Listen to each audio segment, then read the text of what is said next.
Hi, Neil here, Wellbeing Coach at Isorropia. Today I'm just going to give you a brief overview of anger and frustration. Now we can all experience the feeling of being angry. Maybe it's anger directed at a situation or another person. Perhaps it's your go-to response to perceived threats, real or not.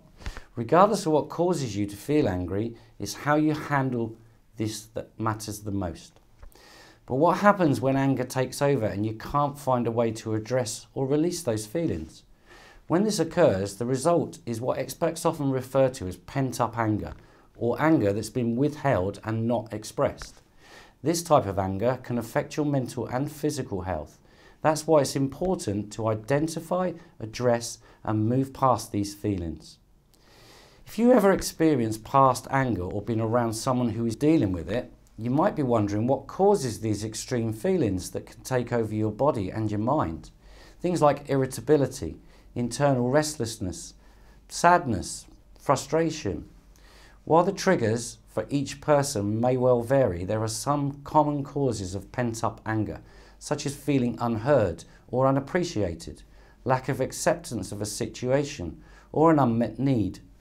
Low mood and anxiety are examples of unexpressed anger, because anger turned inwards often results in self-hatred, which causes depression. While all of these situations have a common is an experience of anger without expressing or coping with the feelings. When this happens, the anger is allowed to simmer internally, resulting in pent-up anger.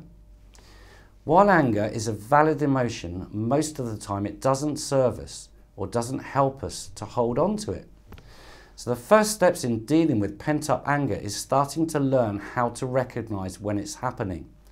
If you're holding on to anger, you may find yourself acting out on it with others, often strangers or those where you can easily get away with it. This effect is typical self-defense mechanisms called displacement. An example is road rage, when perhaps the real issue is that you're mad with your boss. How to prevent and manage anger, and learning how to prevent it and manage pent-up anger can help you develop new strategies for dealing with frustration, hurt, and ultimately the anger that occurs as a result of these kind of situations. So the good news is there are a variety of ways to learn how you can prevent this type of anger from building up in your daily life. Here are a few strategies you can do on your own. So changes to your environment. Sometimes a change in environment is enough to help prevent feelings of anger from becoming suppressed. By creating physical distance between yourself and the person or the situation that's triggering your anger, you can get to the space you need to calm down and move forward. While permanently distancing yourself may not be an option, even a temporary break from that trigger can help you to start coping with that pent-up anger. You could try physical activity. This is excellent for dealing with anger, whether you're pounding the pavement on a 5-mile run, biking through the woods, or pushing some weights around in the gym. Moving your body can help you reduce stress and burn off extra tension you're dealing with at the time. You also get the added bonus of doing something good for your health. Challenge your thinking. So when dealing with anger, we can use a method called cognitive restructuring that encourages you to replace negative thoughts with more reasonable ones. This mental shift helps you and slows down your thoughts and tap into logic and ultimately change your demands into requests. Practice relaxation exercises. If you can train yourself to slow down and practice deep breathing, you're more likely to release some of the anger you're experiencing. One strategy, try to involve things using focused breathing. Think of this as slow, deep belly breathing. It's a good idea to practice this even when you're calm, so you know how to do it when you're going to really need it the most. Another example is use creative arts.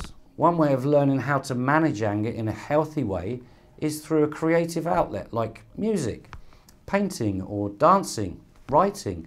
These have been great tools to express emotions that can be difficult or intense. So the bottom line is, anger is a regular part of life. In fact, it's considered as a completely normal human emotion. But if you find yourself feeling angry often, especially about past situations, it's critical that you work through these feelings and forgive yourself and others for what's happened. Sometimes knowing how to do this can be really challenging. That's why being able to identify the causes and then learning how to deal with them in a healthy way is a key strategy for preventing pent-up anger. Do you notice anger in yourself? How has anger affected you to date? So what is just the one thing you can do this week to start managing your anger? Thank you.